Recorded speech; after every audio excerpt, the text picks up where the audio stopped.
ഏവർക്കും വണക്കം, സ്വാഗതം, നമസ്കാരം. ഈ ഞായറാഴ്ച ദിവസം വളരെ പരിശുദ്ധമായ പാവനമായ ഒരു ആശയമാണ് ഏവരുമായി പങ്കിടുവാൻ താല്പര്യപ്പെടുന്നത്. അതിനെ ഞാൻ ഇപ്രകാരം അടയാളപ്പെടുത്തട്ടെ.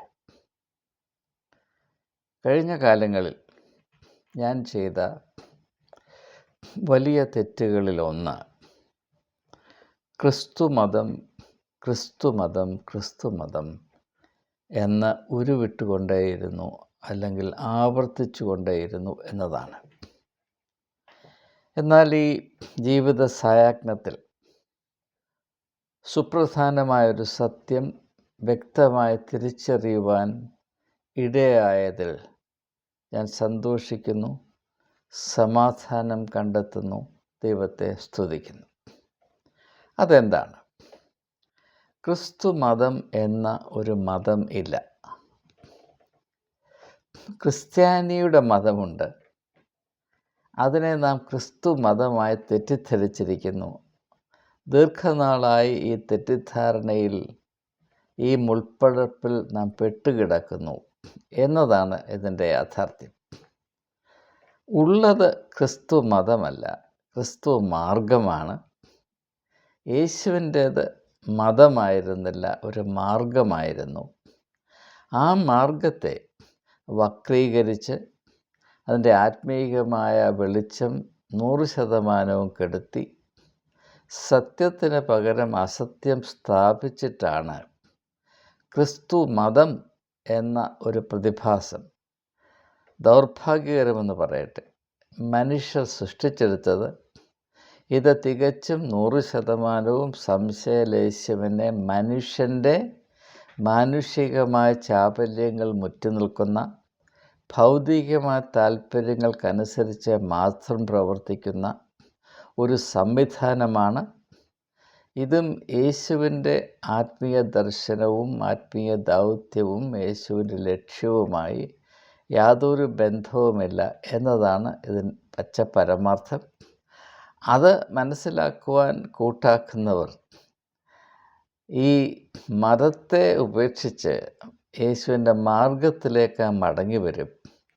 അതാണ് യേശു ഉദ്ദേശിച്ച മാനസാന്തരം എന്നത് ഇപ്പോൾ എനിക്ക് പകലെന്ന പോലെ സ്പഷ്ടമാണ്.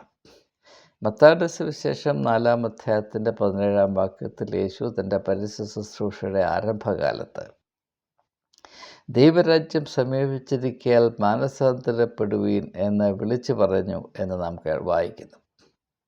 അത് അന്ന് മതത്തിൻ്റെ അടിമത്തത്തിലായിരുന്ന ആളുകളെ അഭിസംബോധന ചെയ്തുകൊണ്ടാണ് യേശു അപ്രകാരമുള്ള ആഹ്വാനം നൽകിയത് എന്നത് തിരിച്ചറിയുവാൻ അല്പം പോലും പ്രയാസമുണ്ടാകേണ്ട കാര്യമില്ല, അതിന് ന്യായവുമില്ല.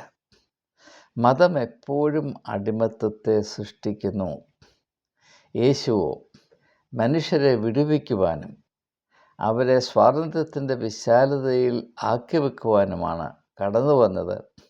അതുകൊണ്ട് മതവും യേശുവിൻ്റെ മാർഗവുമായി ഒരു വിധത്തിലും പൊരുത്തപ്പെടുവാൻ സാധ്യതയില്ല.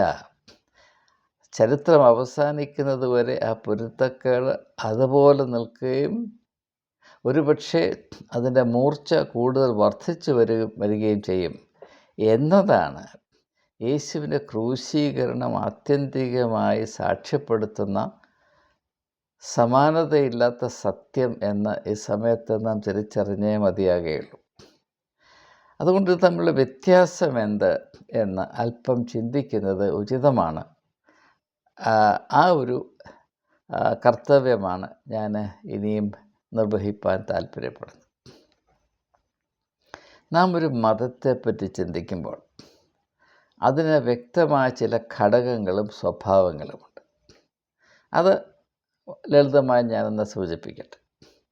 എല്ലാ മതത്തിനും അതിൻ്റേതായ ആചാരക്രമങ്ങളുണ്ട്. മതങ്ങളെന്ന് പറഞ്ഞാൽ സാധാരണ മനുഷ്യരുടെ അറിവിലും അനുഭവത്തിലും ആചാരങ്ങളുടെ ആകെത്തുക മാത്രമാണ്. എന്നാൽ ആചാരങ്ങൾ എന്നതോ മനുഷ്യൻ യാന്ത്രികമായി പങ്കെടുക്കുവാൻ മാത്രം അവകാശം നൽകുന്നതാണ്. എല്ലാ ആചാരങ്ങളും പുരോഹിത വർഗത്തിന് മേൽക്കോയ്മയിൽ പെട്ടുകിടക്കുന്നതും അതിൽ സാധാരണ വിശ്വാസ സമൂഹത്തിന് യാതൊരു വിധത്തിലുള്ള സ്വാധീനമോ അധികാരമോ പങ്കോ ഇല്ലാത്തതുമാകുന്നു. അവർക്ക് എന്തെങ്കിലും പങ്കുണ്ടെങ്കിൽ പുരോഹിത വർഗം നിർദ്ദേശിക്കുന്നത് പോലെ അംഗങ്ങൾ കാണിക്കുകയും അധരങ്ങൾ ചലിപ്പിക്കുകയും ചെയ്യുന്നതിനപ്പുറത്ത് അവർക്ക് ദൈവം നൽകിയ ചിന്താശക്തി, യുക്തിബോധം, അനുഭവങ്ങളിൽ സ്ഥിതി ചെയ്യുന്ന സത്യങ്ങൾ, മനുഷ്യ അവസ്ഥയോട് ചേർന്ന് നിൽക്കുന്ന യാഥാർത്ഥ്യങ്ങൾ, ഇവയെ മാനിച്ച് ഇപ്രകാരമുള്ള പ്രക്രിയയിൽ പങ്കെടുക്കുവാനുള്ള സ്വാതന്ത്ര്യം ഒരു എള്ളിട പോലും വിശ്വാസികൾക്കുണ്ടാകുകയില്ല. അതാണ് ഇതിൻ്റെ ഏറ്റവും പ്രധാനപ്പെട്ട മർമ്മം. അതുകൊണ്ട് ആചാരങ്ങൾ എന്ന് പറയുന്നത് നാം ചെറുപ്പം മുതലേ ആചാരങ്ങൾക്ക് മാത്രമാണ് ദൈവത്തെക്കാൾ കൂടുതൽ പ്രാധാന്യം നൽകി ആചരിച്ചു വരുന്നത് എന്നതുകൊണ്ട് ഈ ആചാരങ്ങളാണ് ദൈവത്തെക്കാൾ വലുത് എന്ന ഒരു വലിയ മാരകമായ തെറ്റിദ്ധാരണയിലാണ് നാം നിലനിൽക്കുന്നത്. അത് സത്യത്തിന് നിരക്കാത്തതാണ്. ആചാരങ്ങൾ അടിമത്വത്തിൻ്റെ വ്യാകരണങ്ങളാണ് എന്നതാണ് ഇതിൻ്റെ ഒരു സത്യം. അതുകൊണ്ട് നിങ്ങൾ യേശുവിൻ്റെ പരസ്യ ശുശ്രൂഷ ഒന്ന് ശ്രദ്ധിക്കുമെങ്കിൽ യേശു ആചാരങ്ങൾക്ക് അല്പം പോലും പ്രാധാന്യം കൽപ്പിച്ചിരുന്നില്ല എന്നത് മനസ്സിലാക്കാൻ ഒരു പ്രയാസവും ഉണ്ടാകുകയില്ല. ആചാരങ്ങളുടെ ഏറ്റവും പ്രധാനപ്പെട്ട മർമ്മമാണ് അത് നിർവഹിക്കുന്നതിന് വേണ്ടി ഒരു ദിവസം മാറ്റിവെക്കുക എന്നുള്ളത്. ശബത്ത് നാൾ യഹൂദനെ സംബന്ധിച്ചിടത്തോളം അവൻ പുരോഹിത മേൽക്കോയ്മയുടെ അടിമയായതുകൊണ്ട് അവന് ദൈവത്തേക്കാൾ വലുത് അവൻ്റെ ശബത്തായിരുന്നു. യഹൂദൻ്റെ ശബത്ത് നാം അറിയുന്നത് പോലെ ശനിയാഴ്ചയായിരുന്നു, ഞായറാഴ്ചയായിരുന്നില്ല. അപ്പോൾ ദൈവത്തെ ശനിയാഴ്ചയുടെ ചില മണിക്കൂറുകളിലായി ഒതുക്കി നിർത്തുകയും ബാക്കിയുള്ള സമയത്ത് തോന്നിയാവാസം ജീവിക്കുകയും ചെയ്യുക എന്നതായിരുന്നു അന്നത്തെ മതത്തിൻ്റെയും എല്ലാ മതത്തിൻ്റെയും പ്രവർത്തന രീതി. അത് യേശു തികച്ചും ഉപേക്ഷിച്ചിരുന്നു. അത് യേശുവിന് അസ്വീകാര്യമായിരുന്നു എന്ന് നമുക്കറിയാം. അതുകൊണ്ട് മനഃപൂർവ്വം യഹൂദൻ ഏറ്റവും പ്രാധാന്യത്തോടെ ആചരിച്ചു വന്നിരുന്ന ശബത്ത് നാളിൻ്റെ നിബന്ധനകളെ മനഃപൂർവ്വം വെല്ലുവിളിക്കുന്നൊരു സമീപനമാണ് യേശു സ്വീകരിച്ചത്. നിങ്ങൾ 4 സുവിശേഷം 1 ഓർക്കുമെങ്കിൽ മനസ്സിലാകും. യേശു അന്നത്തെ പുരോഹിത വർഗവും തമ്മിലുള്ള സംഘർഷത്തിൻ്റെ ഒരു പ്രധാനപ്പെട്ട അംശം അവർ ശബത്തിന് നൽകിയിരുന്ന പ്രാധാന്യത്തെ യേശു മനഃപൂർവ്വം ചോദ്യം ചെയ്തു എന്നത് തന്നെയാണ്. അപ്പോൾ ആചാര അനുഷ്ഠാനങ്ങളുടെ അടിസ്ഥാന ആണിക്കല്ല് എന്ന് പറയാവുന്ന ശബത്ത് നാളിനെ പറ്റിയുള്ള ചിന്ത, അതുപോലെ തന്നെ ആചാരക്രമങ്ങൾ. നമുക്കറിയാം, യഹൂദ മതത്തിൽ ആചാരങ്ങൾ മത നിയമങ്ങൾ അതിന് കൈയും കണക്കുമില്ലായിരുന്നു. ഇതിലേത് ആചാരമാണ്, ഏത് ക്രമങ്ങളാണ്, ഏത് മാമൂലുകളാണ് യേശു സ്വീകരിക്കുകയും ആചരിക്കുകയും ചെയ്തത് എന്ന് നിങ്ങൾ ദയവായി ചിന്തിക്കണം. അപ്പോൾ നിങ്ങൾ പറയും, യേശു സ്നാനപ്പെട്ടില്ലേ? സ്നാനപ്പെട്ടു. പക്ഷേ യേശു സ്നാനപ്പെടുത്തിയില്ല. യേശു സ്നാനപ്പെട്ടു എന്ന് പറയുമ്പോൾ തന്നെ നാം അതിനേക്കാൾ പ്രാധാന്യമായി ഓർക്കേണ്ടത് യേശു ആരെയും സ്നാനപ്പെടുത്തിയില്ല.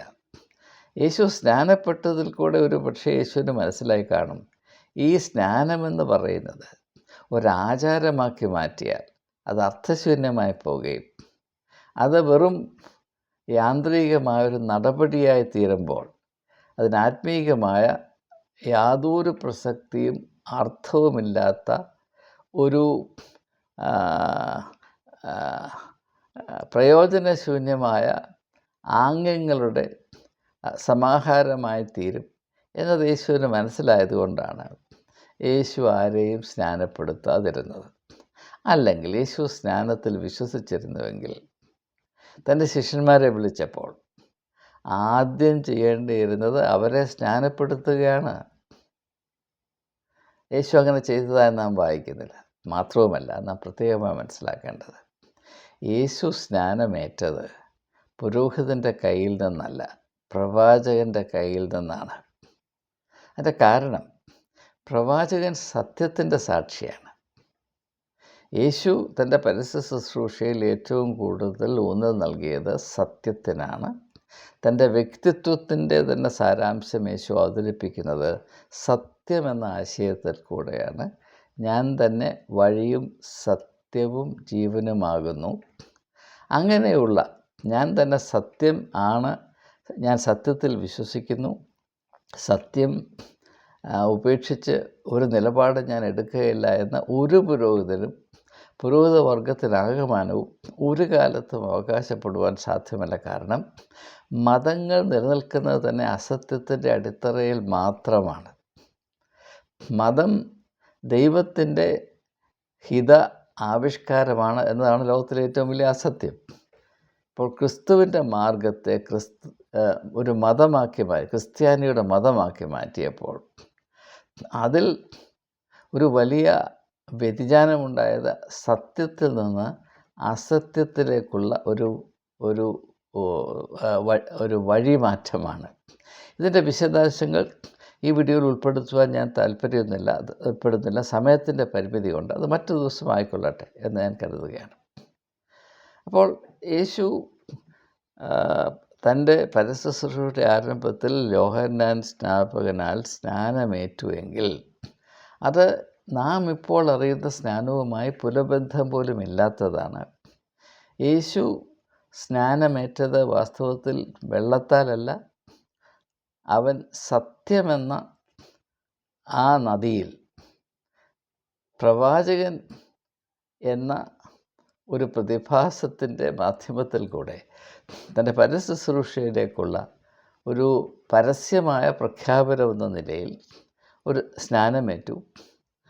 അത് ഒരു ആചാരമായിട്ടായിരുന്നില്ല, അത് ഒരു പ്രഖ്യാപനമായിട്ടായിരുന്നു. അതുകൊണ്ടാണ് അതിനുശേഷം പരിശുദ്ധാത്മാവ് അവൻ്റെ മേൽ വന്നു എന്ന് നാം വായിക്കുന്നത്. എന്നാൽ ആ സ്നാനം അതുകൊണ്ട് അവസാനിക്കുന്നില്ല, അത് അവൻ്റെ പരീക്ഷയിൽ കൂടെയാണ് പൂർത്തിയാകുന്നത്. ഇതൊന്നും നാം ഇപ്പോൾ അനുഷ്ഠിക്കുന്ന യേശുവിൻ്റെ മാർഗം ക്രിസ്ത്യാനിയുടെ മതമായി അധപ്പതിപ്പിച്ച ശേഷം ആചരിക്കപ്പെട്ടു വരുന്ന ഈ സ്നാനത്തിൽ ഉൾപ്പെടുന്നതേ അല്ല എന്നത് പ്രത്യേകമായി നാം അറിയേണ്ടതാണ്. അത് പ്രകടമാണ്, പക്ഷേ തിരിച്ചറിയുവാൻ നമുക്ക് ധൈര്യമില്ല എന്നതുകൊണ്ട് തന്നെ. പിന്നെ ചോദിക്കാം, യേശു ഏറ്റവും പ്രാധാന്യമർഹിക്കുന്ന സക്രമം ഏർപ്പെടുത്തിയില്ലേ? വിശുദ്ധ സംസർഗം അല്ലെങ്കിൽ കുർബാന അല്ലെങ്കിൽ ദിവ്യബലി ഏർപ്പെടുത്തിയില്ലേ? പ്രിയമുള്ള സുഹൃത്തുക്കളെ, നിങ്ങൾ കണ്ണു തുറന്ന് ഇത് സംബന്ധമായ ഭാഗങ്ങളൊന്ന് വായിച്ചാൽ, തുറന്ന മനസ്സോടെ വായിച്ചാൽ, ഈ യേശുവിൻ്റെ സ്നാനത്തെ സംബന്ധിച്ച് ഞാൻ സൂചിപ്പിച്ച കാര്യങ്ങളെപ്പോലെ തന്നെ ഒരുപക്ഷെ അതിനേക്കാൾ ഒരു പടി മുൻപോട്ട് കടന്ന് യേശു വിഭാവന ചെയ്ത ഈ അന്ത്യ അത്താഴവും സഭകൾ ഇന്ന് ആചരിച്ചു വരുന്ന വിശുദ്ധ സംസർഗവും തമ്മിൽ യാതൊരു ബന്ധവുമില്ല എന്നത് മാത്രവുമല്ല, ഒന്ന് മറ്റതിന് കടകവിരുദ്ധമാണ്.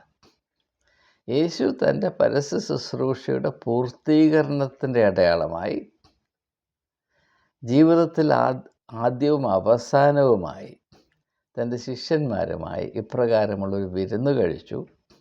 ആ വിരുന്ന് കഴിച്ചത് ഒരു ആനുകൂല്യമായിട്ടല്ല, ഒരാത്മീയമായ സത്യത്തെ അവരൊരിക്കലും മറന്നു പോകാത്ത വിധത്തിൽ ബോധ്യപ്പെടുത്തുന്നതിന് വേണ്ടിയായിരുന്നു. അവരെ പഠിപ്പിക്കുന്നതിന് വേണ്ടി യേശു ആവിഷ്കരിച്ച ഒരു ഉദാഹരണമായിരുന്നു, അല്ലെങ്കിൽ ഒരു പാരബിൾ, ആക്റ്റഡ് പാരബിളായിരുന്നു, ഉപമയായിരുന്നു ഇത് എന്നത് 100% കുഴിച്ചു മൂടി വച്ചിരിക്കുകയാണ്. നിങ്ങൾ യോഹന്നാൻ്റെ സുവിശേഷം 13-ാം അധ്യായം ഒന്ന് വായിക്കുമെങ്കിൽ അവിടെ യേശു എന്തുകൊണ്ട് തൻ്റെ ശിഷ്യന്മാർക്ക് വേണ്ടി ഇപ്രകാരമുള്ളൊരു അനുഭവം ഒരുക്കി വെച്ചു എന്നത് വ്യക്തമായി സൂചിപ്പിച്ചിട്ടുണ്ട്. അവർക്ക് ആഹാരം കൊടുക്കുന്നതിനേക്കാൾ അവിടെ കാല് കഴുകിയിട്ട് യേശുവിനെ അനുഗമിക്കുന്നവരുടെ മധ്യത്തിൽ ഉച്ചനീചത്വങ്ങൾ ഉണ്ടാകരുത് എന്ന അതിശക്തമായി ഉത്ബോധിപ്പിക്കുന്നതിന് വേണ്ടിയാണ് ഈ അനുഭവം തൻ്റെ ശിഷ്യന്മാർക്കായി യേശു പകർന്നു കൊടുത്തത്. നിങ്ങൾ ഇത് എൻ്റെ ഓർമ്മയ്ക്കായി ചെയ്യുവീരെന്ന് പറഞ്ഞാൽ അർത്ഥം, നിങ്ങൾ ഓർക്കേണ്ടത് ഈ അപ്പവും വീഞ്ഞും കൈമാറ്റം ചെയ്യുന്നു എന്നതല്ല.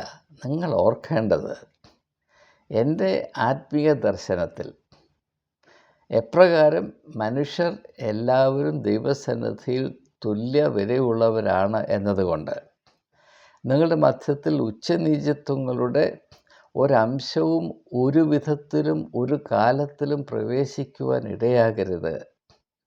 മനുഷ്യർ ദൈവസ്നേഹത്തിൻ്റെ ആ ചട്ടക്കൂടിനുള്ളിൽ ഒന്നാണ്. അവരുടെ ഇടയിൽ അസമത്വമോ ഏതെങ്കിലും വിധത്തിലുള്ള ചേരിതിരിവോ ഉണ്ടാകരുത്. നിങ്ങൾ പ്രത്യേകമായി ശ്രദ്ധിക്കേണ്ടത്, യേശുവിൻ്റെ അന്തിമ അത്താഴത്തിൽ ഒരു പുരോഹിതനും ഉണ്ടായിരുന്നില്ല. ഇന്നോ നാം ആചരിക്കുന്ന ക്രിയയിൽ പുരോഹിത മേൽക്കോയ്മ മാത്രമാണ്.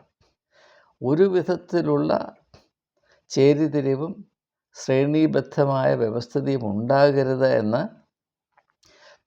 എക്കാലത്തും ഓർത്തിരിക്കേണ്ടതിന് വേണ്ടി യേശു വിഭാവന ചെയ്ത് ആവിഷ്കരിച്ച ഈ ആക്റ്റഡ് പാരബിൾ, ഈ ഉപമ, അതിനെ 100% ദുരുപയോഗപ്പെടുത്തി വികൃതമാക്കി അതിൻ്റെ ആത്മീയ അർത്ഥത്തെ കൊഞ്ഞനം കാണിച്ച് ഇപ്പോൾ അർത്ഥശൂന്യമായി യാന്ത്രികമായി ആവർത്തിച്ചു വരുന്ന ഒരു പ്രക്രിയയായി ഈ കുർബാന അല്ലെങ്കിൽ ദിവ്യബലി അല്ലെങ്കിൽ അന്ത്യാത്താഴം അല്ലെങ്കിൽ സക്രമന്ത് നടത്തി വരുന്നുണ്ട്. ഇതും യേശുവുമായിട്ട് എന്താണ് ബന്ധമെന്ന് നിങ്ങൾ ചിന്തിച്ചിട്ടുണ്ടോ?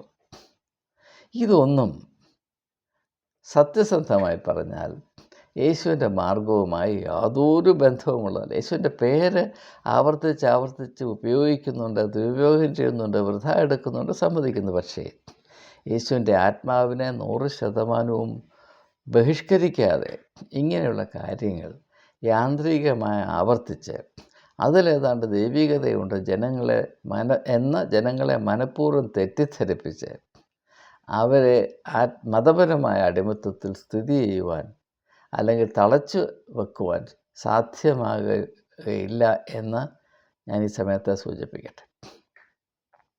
അപ്പോൾ മതത്തിൻ്റെ ഒരു പ്രധാനപ്പെട്ട ഭാഗമാണ് ആചാരാനുഷ്ഠാനങ്ങൾ.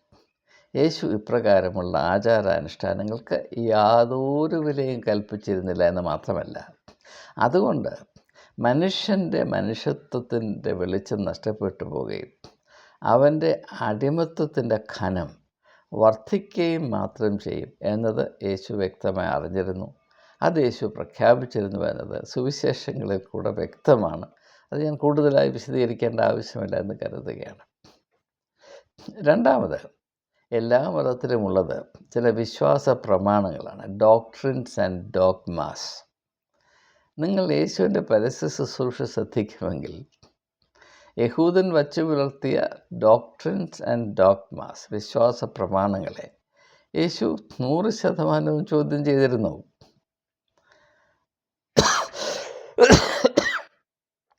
മതപരമായ വിശ്വാസ പ്രമാണങ്ങൾ ദൈവികമാണ് എന്ന് നമ്മെ തെറ്റിദ്ധരിപ്പിച്ചിരിക്കുകയാണ്. വാസ്തവത്തിൽ ദൈവത്തിൻ്റെ സ്ഥാനത്താണ് ഈ പ്രമാണങ്ങളെ കൊണ്ട് സ്ഥാപിച്ചിരിക്കുന്നത്. നിങ്ങൾ ദൈവത്തെ പ്രമാണങ്ങളുടെ ഒരു സമാഹാരമായി കൊച്ചാക്കി കളയാമെന്ന് വിചാരിക്കുന്നുണ്ടോ? ജീവനുള്ള ദൈവത്തെ നിർജീവമായ പ്രമാണങ്ങളുടെ ഒരു സമാഹാരമാക്കി തീർക്കുവാൻ സാധ്യമാണോ? ദൈവം ജീവിക്കുന്നവനെങ്കിൽ അവൻ തന്നെ നിരന്തരമായി വെളിപ്പെടുത്തിക്കൊണ്ടേയിരിക്കും. ജീവൻ്റെ സ്വഭാവം പ്രവർത്തിക്കുക എന്നുള്ളതാണ്. ജീവിക്കുന്ന ദൈവം പ്രവർത്തിച്ചു കൊണ്ടേയിരിക്കും. എവിടെയാണ് ദൈവം പ്രവർത്തിക്കുന്നത്? മനുഷ്യൻ്റെ അനുഭവത്തിലാണ്, മനുഷ്യൻ്റെ അവസ്ഥകളിലാണ്. ചരാചരങ്ങളിൽ മുഴുവനും ദൈവം പ്രവർത്തിച്ചു കൊണ്ടേയിരിക്കുന്നു. ദൈവത്തിൻ്റെ പ്രകാശം, ദൈവത്തിൻ്റെ ഊർജം, ദൈവത്തിൻ്റെ സ്നേഹം, ദൈവത്തിൻ്റെ കൃപ, ദൈവത്തിൻ്റെ കരുതൽ കൊണ്ട് ഈ പ്രപഞ്ചമാകെ മുറ്റി നിറഞ്ഞു നിൽക്കുന്നു. ഇതിനെ നിങ്ങൾ ഏത് പ്രമാണങ്ങളുടെ സമാഹാരം കൊണ്ടാണ് പൂർത്തീകരിക്കുന്നത്? ഇതൊരിക്കലും സാധ്യമല്ല.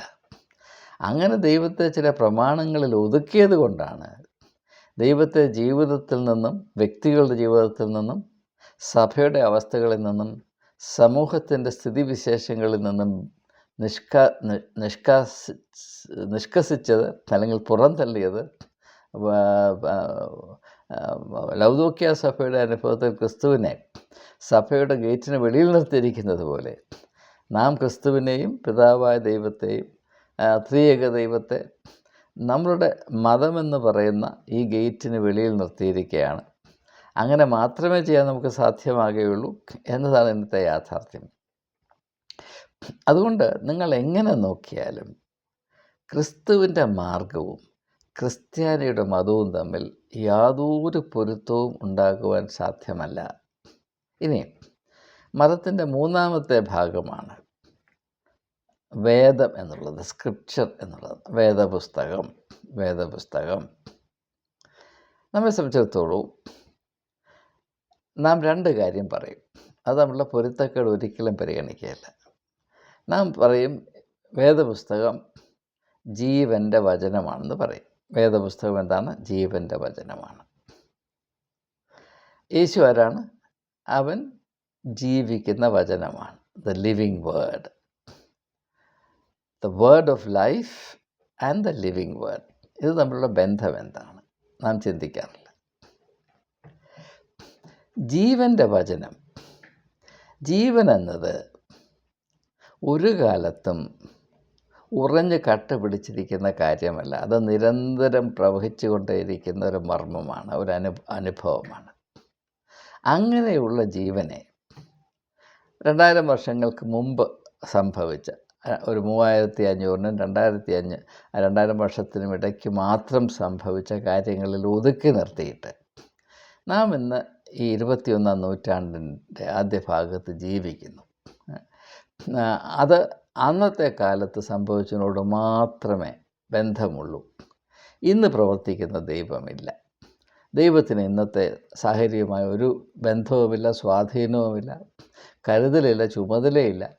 പിന്നെ ഇന്നത്തെ അവസ്ഥ കണ്ടുപിടിക്കണമെങ്കിൽ അങ്ങ് പുറകോട്ട് പോയി 2000 വർഷത്തിന് മുമ്പ് അയാൾ കണ്ടുപിടിക്കാം എന്ന് പറയുന്നതിനേക്കാൾ വലിയ മണ്ടത്തരം നമുക്ക് വിഭാവന ചെയ്യാൻ സാധ്യമാണ്.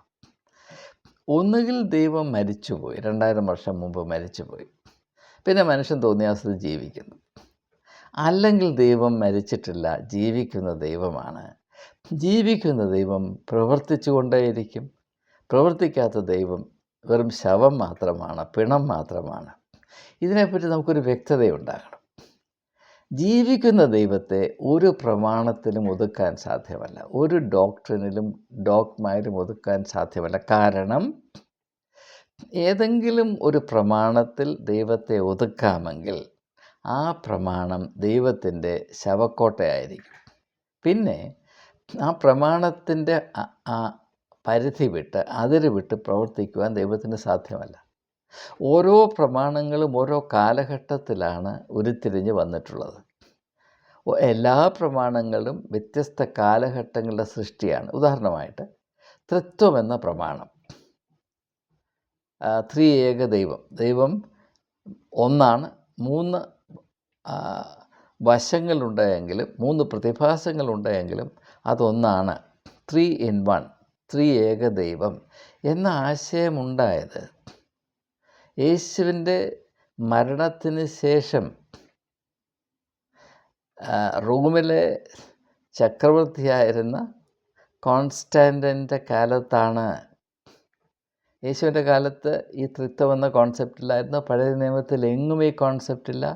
വേദപുസ്തകത്തിൽ ഒരു ഭാഗത്തും ഈ കോൺസെപ്റ്റില്ല, ഈ ആശയമില്ല, ഈ മർമ്മമില്ല, ഈ പ്രമാണമില്ല. അത് ആ കാലത്ത് പ്രത്യേകിച്ച് കോൺസ്റ്റൻറ്റൈൻ ചക്രവർത്തിയുടെ കൽപ്പനയനുസരിച്ച് അദ്ദേഹത്തിൻ്റെ നിർബന്ധം കൊണ്ട് അന്നത്തെ ബിഷപ്പന്മാരെല്ലാം കൂടെ ചേർന്നൊരു കൗൺസിലായി പടച്ചുണ്ടാക്കിയ ഒരു കാര്യമാണ് ഈ ത്രിത്വം എന്നത്. ബഹുഭൂരിപക്ഷം ക്രിസ്ത്യാനികൾക്ക് അറിഞ്ഞുകൂടാ. അങ്ങനെ നിങ്ങൾ ഏത് പ്രമാണങ്ങളെടുത്താലും അത് ഓരോരോ കാലഘട്ടത്തിൽ ആ കാലഘട്ടത്തിൻ്റെ പ്രത്യേകമായ സാഹചര്യത്തിൽ ഉരുത്തിരിഞ്ഞ് വന്നിട്ടുള്ളതാണ്. അങ്ങനെ അക്കാലത്ത് സാധ്യമാണെങ്കിൽ എന്തുകൊണ്ട് ഈ കാലത്ത് സാധ്യമാകുന്നില്ല? ഒരേ ഒരു ഉത്തരമേ ഉള്ളൂ, ദൈവം മരിച്ചുപോയി. ക്രിസ്ത്യാനിയെ സംബന്ധിച്ചിടത്തോളം, ക്രിസ്തു മതത്തെ സംബന്ധിച്ചിടത്തോളം ജീവിക്കുന്ന ദൈവമില്ല. മരിച്ചുപോയ ദൈവത്തിൻ്റെ ചില ഉച്ഛിഷ്ടങ്ങൾ മാത്രം കൊണ്ട് പണത്തിൻ്റെ കൊതി മാത്രം ലാക്കാക്കി മാമോൻ്റെ സഹായത്തോടെ നിലനിർത്തിപ്പോരുന്ന ഒരു വ്യവസായമാണിത് എന്നത് തിരിച്ചറിയുവാനുള്ള ആത്മീയമായ നട്ടെല്ല് യേശുവിനെ അല്പമെങ്കിലും ബഹുമാനിക്കുകയും വിലമതിക്കുകയും സ്നേഹിക്കുകയും അനുസരിക്കുകയും ചെയ്യാൻ താല്പര്യമുള്ള വ്യക്തികൾ കാണിക്കേണ്ടതാണ്, ആർജിക്കേണ്ടതാണ്. അതുകൊണ്ട് ദയവായി എനിക്ക് എല്ലാവരോടും വിനീതമായി അപേക്ഷിക്കാനുള്ളത്, നാം ഇതിനെ ക്രിസ്തുവിൻ്റെ മതമെന്ന് പറയരുത്. വേറെ എന്തും പറഞ്ഞു, ഇതിനെ ഏറ്റവും നല്ലത് ക്രിസ്ത്യാനിയുടെ മതം എന്ന് പറഞ്ഞാൽ അതിൽ സത്യമുണ്ട്, അതിൽ യുക്തിയുണ്ട്, അതിൽ ചരിത്രപരമായ യാഥാർത്ഥ്യമുണ്ട്. എന്നാൽ ഇതിനെ ക്രിസ്തു മതമെന്ന് പറഞ്ഞാൽ ഇത് ആദ്യം മുതൽ അവസാനം വരെ അസത്യമാണ്, നാം നമ്മെ തന്നെ വഞ്ചിക്കുകയാണ്. യേശുവിൻ്റെ മാർഗം എന്ന് പറയുന്നത് അതിമനോഹരമായ, സമാനതയില്ലാത്ത, മനുഷ്യബുദ്ധിയെ കവിയുന്ന ആ വലിയ വലിയ ഒരു ദൈവികമായ വെളിച്ചമാണ്. അത് ലോകത്തിൻ്റെ വെളിച്ചമാണ്, എനിക്കതിനകത്ത് യാതൊരു സംശയമില്ല. പക്ഷേ അതും ഈ കുന്തനാണ്ടവും തമ്മിൽ എന്താണ് ബന്ധമെന്ന് നിങ്ങളൊന്ന് ചിന്തിക്കണം. അപ്പോൾ യേശുവിനെ കച്ചവടം ചെയ്യുന്ന പരിപാടിക്ക് യേശുവിൻ്റെ മാർഗവുമായിട്ട് എന്താണ് ബന്ധം? നിങ്ങൾ ആലോചിക്കണം. യേശുവിനെ ക്രൂശിൽ തറച്ചത് ആരാണ്? പുരോഹിതന്മാരാണ്. അത് രാഷ്ട്രീയക്കാരെ കൊണ്ട് ചെയ്യിച്ചു. പൊന്തിയോസ് പിലാത്തോസ് അന്നത്തെ റോമൻ സാമ്രാജ്യത്തിൻ്റെ ഒരു തൊഴിലാളിയായിരുന്നു, അവനെ കൊണ്ടത് ചെയ്യിച്ചു, ശരിയാണ്. പക്ഷേ ചെയ്യിച്ചതാരാണ്? ചെയ്യണമെന്ന് നിർബന്ധിച്ചതാരാണ്? പുരോഹിതരാണ്. മനസ്സിലാക്കുക. മതത്തിന് ഒരു വിധത്തിലും ദൈവികമായി ജീവിക്കുന്ന ദൈവത്തെ ഉൾക്കൊള്ളുവാൻ സാധ്യമല്ല എന്നതാണ് യേശുവിൻ്റെ ക്രൂശീകരണത്തിൽ കൂടെ ഏറ്റവും പ്രധാനമായി വെളിപ്പെടുത്തിയിട്ടുള്ള സത്യം. പക്ഷേ ഇത് മാത്രം ഒരു കാലത്തും പ്രസ്താവിക്കപ്പെടുകയില്ല, ഇത് മാത്രം നമുക്ക് സ്വീകാര്യമല്ല. ദൈവത്തെ വല്ല വിധത്തിലും വളച്ചൊടിച്ച് ഈ മതത്തിൻ്റെ ഈ കൊച്ചു പെട്ടിയിൽ അടക്കാമോ എന്നതാണ് നമ്മുടെ ശ്രദ്ധ. ഇപ്പം മെത്രാന്മാർ മരിക്കുമ്പോൾ അവരെ കസേരയിൽ ഇരുത്തേണ്ടത് നമ്മുടെ ശവം വലിച്ച് വളച്ച് ഒടിച്ച് അതിൽ ഫിറ്റ് ചെയ്യുന്നത് പോലെ ദൈവത്തെ ആദ്യം ശവമാക്കി പിന്നെ മനുഷ്യൻ നിർമ്മിച്ച കസേരയിൽ ദൈവത്തെ വളച്ചൊടിച്ച് വേണമെങ്കിൽ മഴുകൊണ്ട് നടുവെട്ടി മുറിച്ച് ഇതിനകത്ത് ഫിറ്റ് ചെയ്യാനുള്ള ശ്രമത്തിലാണ് നാം നിൽക്കുന്നത്. ഇത് രണ്ടും തമ്മിൽ ഒരിക്കലും പൊരുത്തപ്പെടുകയില്ല. ഇത് മനസ്സിലാക്കുന്നവൻ ആത്മീയമായ കണ്ണു തുറക്കുകയും അവൻ മാനസാന്തരത്തിൻ്റെ അനുഭവത്തിലേക്ക് വരികയും ദൈവരാജ്യത്തിൽ പ്രവേശിക്കുവാനുള്ള യോഗ്യത പ്രാപിക്കുകയും ചെയ്യും. അല്ലാത്തവൻ ഈ അസത്യത്തിൻ്റെ വഴിയെ മാത്രം പോയി ചൂഷണം എന്ന് പറയുന്ന ഒരേ ഒരു അനുഭൂതിയിൽ അന്ത്യം വരെയും ചൂഷണം ചെയ്യപ്പെട്ട്, ശവമായാൽ പോലും ചൂഷണം ചെയ്യപ്പെട്ട് അവൻ്റെ കഷ്ടകാലം അവസാനിക്കാതെ ഇവിടെ നിന്ന് കടന്നു പോകും. ദൈവം ആകെ നമുക്ക് ഒരേ ഒരു ജന്മമേ നൽകിയിട്ടുള്ളൂ. ഇത് ആദ്യം മുതൽ അവസാനം വരെ അസത്യത്തിലും അടിമത്വത്തിലും കഴിയാനുള്ള ദുരവസ്ഥ പ്രാപിക്കുക മാത്രമാണ് ഈ മതപരമായ തീക്ഷ്ണത കൊണ്ട് ക്രിസ്ത്യാനി, എനിക്ക് മറ്റുള്ളവരെ പറ്റിയൊന്നും പറയേണ്ട കാര്യമില്ല, ക്രിസ്ത്യാനി പ്രാപിക്കുന്നത്. ഇത് യേശുവിൻ്റെ മാർഗമാണെന്ന് മാത്രം ആരും പറയരുത്. അതുകൊണ്ട് ഞാൻ വീണ്ടും ആവർത്തിക്കുന്നു, നമുക്ക് പറയാവുന്ന ഏറ്റവും വലിയ അഹങ്കാരം, അസത്യം, അനീതി, അപമാനം യേശുവിനെതിരെ ഇത് യേശുവിൻ്റെ മാർഗമാണ് എന്ന് പറയുന്നതാണ്. ക്രിസ്തു മതം എന്ന ആശയം യേശുവിനെതിരെ കാണിക്കാവുന്ന ഏറ്റവും വലിയ അപമാനവും അനീതിയുമാണ്. അങ്ങനെ ഒരു കാര്യമില്ല. യേശു മതത്തിൽ നിന്ന് മനുഷ്യനെ വിടുവിക്കാൻ വന്നവനാണ്. യേശുവിന് മതവുമായി യാതൊരു ബന്ധവുമില്ല. അതുകൊണ്ട് ഞാൻ വീണ്ടും ആവർത്തിക്കുന്നു, ദയവായി ഇതിനെ ക്രിസ്തു മതമെന്നാരും പറയരുത്. ക്രിസ്ത്യാനിയുടെ മതമെന്ന് പറഞ്ഞു, അതിനകത്ത് അല്പമെങ്കിലും അതിനകത്ത് സത്യമുണ്ടില്ലെന്ന് പറയാൻ സാധ്യമല്ല. ഇത് ക്രിസ്ത്യാനിയുടെ മതം. യേശുവിൻ്റേത് മതമായിരുന്നില്ല, മാർഗമായിരുന്നു. മാർഗത്തിൽ സഞ്ചരിക്കണം. മതത്തിൽ ഇരുന്നാൽ മതി, ഞായറാഴ്ച പോയി ഇരുന്നാൽ മതി, ചിതൽപുറ്റ് പോലെ ഇരുന്നാൽ മതി. എന്നാൽ മാർഗമാണെങ്കിൽ സഞ്ചരിക്കണം. സഞ്ചരിച്ചാൽ മാറ്റങ്ങളിൽ കൂടെ മുന്നേറേണ്ടി വരും. അങ്ങനെ മുന്നേറുമ്പോൾ മാത്രമാണ് ആത്മീയമായ ഫലം പുറപ്പെടുവിക്കുന്നത്. അതിന് പകരം എന്തെല്ലാം ജൽപ്പനങ്ങളാണ്, എന്തെല്ലാം നാടകങ്ങളാണ് അരങ്ങേറുന്നത്. ഇതിൽ സത്യം തൊട്ട് തീണ്ടിയിട്ടില്ല. നാടകം നടത്തുന്നത് മനുഷ്യനെ നന്നാക്കാനല്ല, പണമുണ്ടാക്കാൻ വേണ്ടി മാത്രമാണ്. അതിനുവേണ്ടി മാത്രം സ്ഥിതി ചെയ്യുന്നൊരു സംവിധാനമായിട്ട് ക്രിസ്തുവിൻ്റെ പേരിൽ സ്ഥാപിച്ചിരിക്കുന്ന ക്രിസ്ത്യാനിയുടെ മതം അധപ്പതിച്ചില്ല എന്ന് നെഞ്ചത്ത് കൈവച്ച് ആർക്കെങ്കിലും പറയാൻ കഴിയും. അതുകൊണ്ട് ഇങ്ങനെയുള്ള കാര്യങ്ങളെപ്പറ്റി സ്പഷ്ടത പ്രാപിക്കുക.